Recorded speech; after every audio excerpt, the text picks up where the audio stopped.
Hi everyone, welcome back to this channel. So in today's tutorial, we will see how can you set up your Verizon Jetpack MiFi 8800L, and here are the ways to activate it, connect it to devices, and fix setup issues.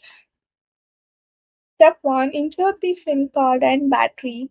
So remove the back cover of the Jetpack.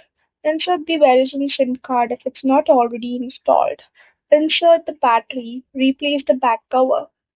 Step 2. Charge and turn on the jetpack. Connect the jetpack to the charger using the USB cable. Charge it until the battery has enough power. Press and hold the power button for about 3 seconds until the screen turns on. Step 3. Connect your device to Wi-Fi.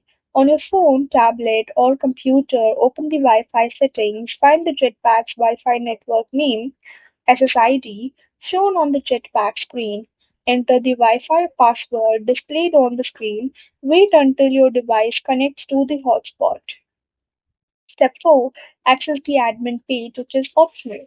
While connected to the Jetpack's Wi-Fi, open a web browser, go to the Jetpack admin web interface. The address is shown in the device instructions or on the device. Sign in with the default admin password, then change it if prompted.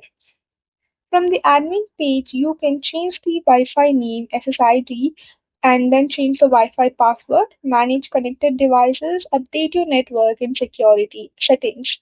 Step 5. Test the connection. Open a website or app on your connected device. If the page loads, your Jetpack is set up and ready to use. That's all for the video. Thank you for watching. Don't forget to like, share, comment, and also do hit the subscribe button.